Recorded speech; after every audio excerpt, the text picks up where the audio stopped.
What's up, guys, and welcome to my wrestling podcast for tonight. We're going to touch on a lot of subjects. And, okay, we're going to get it started now. Our first topic going to be Daniel Bryan. So, who all in here like Daniel Bryan fans?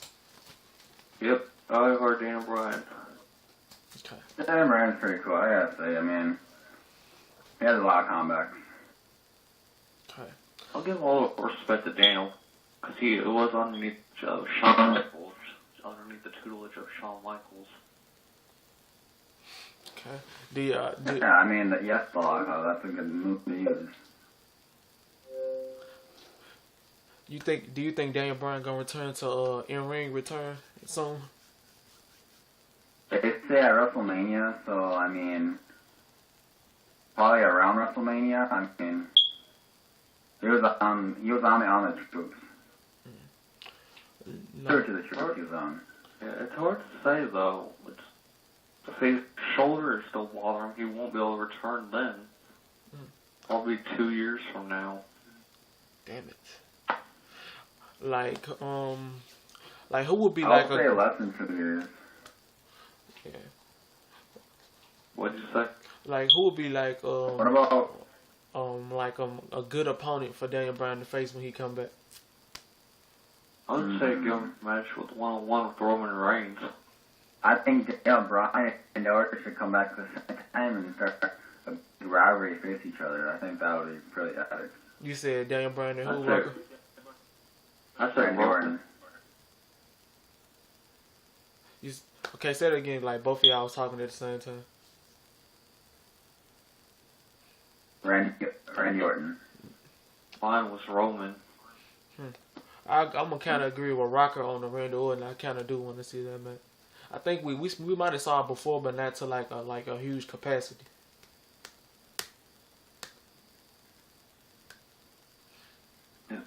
I mean, Randy Orton, he's still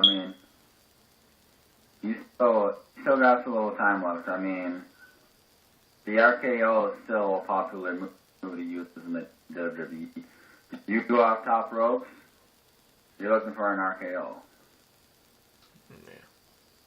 Then you got the Randy Orton punt to the head. Yeah, which he never really used that that's much right anymore situation. because of concussions. For example, Christian. We use Christian. When Christian was the World Heavyweight Champion, facing Randy Orton again, what happened? Christian stopped the top rope, and Randy Orton delivered the RKO. On the steel stairs. Okay. What about the superstar of the year, Roman Reigns? I think Roman's got a great future. If he gets a match against Undertaker, his career will accelerate way up. I mean, I wasn't out there a fan of Roman Reigns until now, but I mean, just finding out that he was in football and all that, and all the things he did, I think it's pretty awesome. The thing I like about Roman is related to The Rock, and that's a big plus to his family heritage.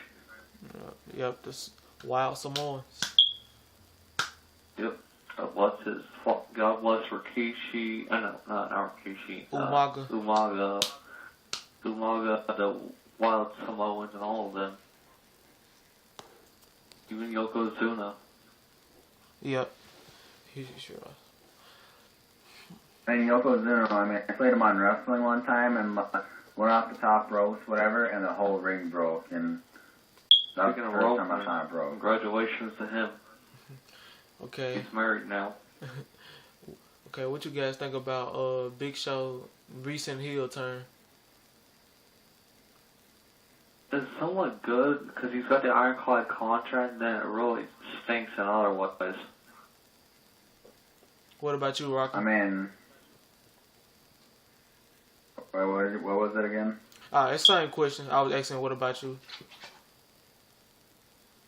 Well, what about me? I mean, let's talk about the new general manager for a second. I mean, when we look at our past general manager, we had Eric Bischoff, we had Computer, and then you have the authority. It's all cold. And also, I think one of the greatest general manager of all time is Theodore Long. I mean, without a doubt, I think he's one of the best general managers. I agree. I mean, I've seen Teddy making a tag team matches. He liked to make 10 tag teams. One time he made a 5-man, and then a 6-man, an 8-man, a 9-man, a 20-man tag team champion match. Okay, like what you guys think about what you guys think about the Shield breaking up earlier this year? It was kind of good for Seth Rollins to protect his career, but in other ways, it was mad because they were undefeated for 1 year and they were doing damn good. Well, I say that the thing is, when they first came into the WWE, I did not like them because they interfered in almost everyone's match. Not just one person, but everyone's match they interfered in, and that ticked a lot of people off. And one thing I didn't like about them. But the Shield was actually one of the most dominant duos during the NXT and World Championship Wrestling days. They should just have the Shield versus DX. Either DX or the NWO.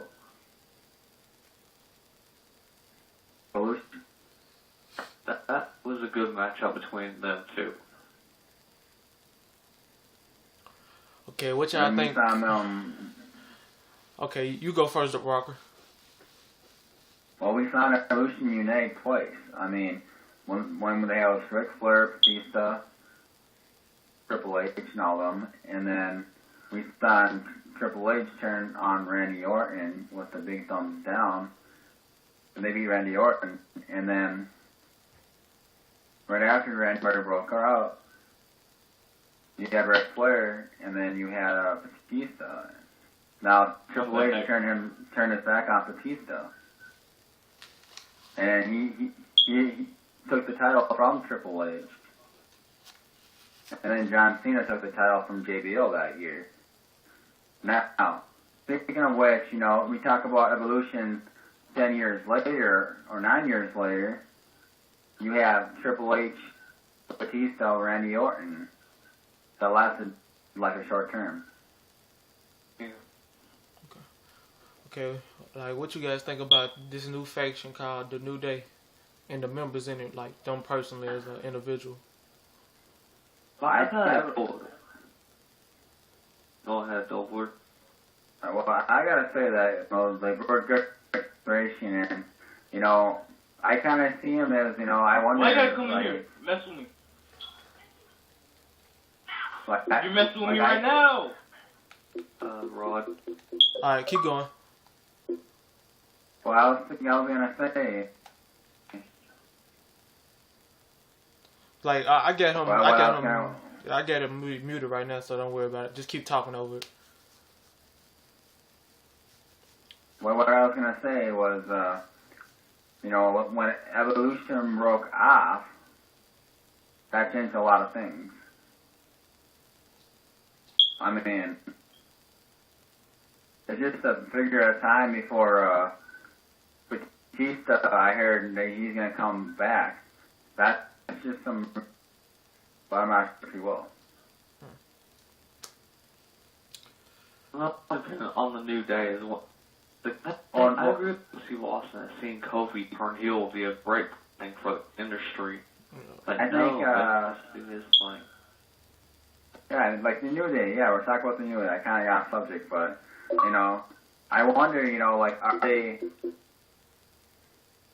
like, religious? Because I hear, on the commercial, like, they quoted, a verse, with faith all things are possible. And I was like, that's a Bible verse, too. And I was like, wait, do you believe in God? That'd be awesome. Yeah, then the thing with Big E, going from main eventer to doing crud. No offense to his current gimmick. Like, in your opinion, like, who you think, like, the leader of the New Day is? I'd say Big E. Say that again. Big E. Big E? Me too. And I said Kofi. What about you, Royal? Big E went from main eventer to the now mid-card. I mean, we have Kofi and Big E with that sweat, and so they've been kind of talking to him to work on his sweat because when he talks, he sweats like so fast. And I think Big E might turn his back on New Day. That's just theory. Me too. I think that. Okay, like what you think about our current reigning, but I wouldn't say defending WWE champion Brock Lesnar? My personal opinion is I believe he's a punk, and he shows up when he wants, where he wants, and he only shows up once in a while. Like it's been like 3 pay-per-views since he actually defended the title. True. Now that's just too long, not to defend the title. My opinion on Brock, the guy just needs to get in the wrestling industry again, because, well, look at his career at WWE compared to UFC. He has a better winning record in WWE than UFC. Yeah, unlike John Cena, he shows up every night. Brock Lesnar, he doesn't even show up. He shows up maybe once a month or something like that. We get every night. Not only that, he hasn't defended the title in 30-plus days or a month. Exactly. When's the last time something like that happened? A long time ago. I mean, when John Cena was champion, he was defending his title like constantly. I mean, yeah, because John's a fighting champion. And I mean, when there was an injury, when Daniel Bryan had an injury and all that, and they didn't, some pay-per-views they didn't have a WWE Championship match because they were injured. Only a podcast thing, dude. Okay, what about the former WWE champion John Cena? What do you think about like his in-ring performance? I still think that he has a shot of tying Ric Flair's record, being a 16-time world champion. I mean, he has like a slight chance of doing that. Like, and if he loses again, and then like after he wins and loses at WrestleMania, he can actually become 17-time. Would be beating Ric Flair's record, being 16 times. Don't get me wrong, John's a true athlete, but I don't think of this character in WWE. He would do it a lot better, but heel turn at least. Like everybody know, like John Cena gonna never turn heel. Well, that's back time of a fight, he never gives up. You know, that's I like his motto: respect, hustle, and loyalty. Well, hustle, loyalty, and respect. I mean, and he shows it. I mean, he backs things up when people talk down on him. He's not afraid to speak his mind and tell them what they think. He'll just tell them straight up. I think some of it's not even scripted. I think some of it honestly comes from the heart. Like some of it comes from the heart. Like not just the character on wrestling, but all he really is. Okay, what because about? yes, some things are scripted, but not everything you see on TV is always scripted. Yeah. Okay. So like, what y'all think about the current Mr. Money in the Bank, Seth Rollins? I think he needs to cash his Money in the Bank in and try to get a title shot because he's held it on so long. If I were him, I would have just cashed in and had a chance. Okay. What about you, Roy? This should be interesting. I think Seth really deserved what he did for taking on the Money in the Bank, and even though he had help win, he deserves to play. After great on the fourth ever NXT champion, then went had his chances at cashing in, but then again, seemed the cost of them, which that never actually considered, never a title match, that never was considered. But the guy is a shining moment. Well, has his moments. I give it to like Seth Rollins. Like I respect his like in ring or, but it's like I don't think like a heel fits him, but it doesn't at the same time. Right. It's like he really made it fit him though, but like other than that, I think he pretty cool. Yeah, it's like I think who I'd like to see come back to the WWE That's all he banged on. Is, God, Yeah, people need to stop criticizing just because he's doing his job. You don't need to criticize the guy for doing his job right. That's what John is doing. He was just doing his job. Yeah.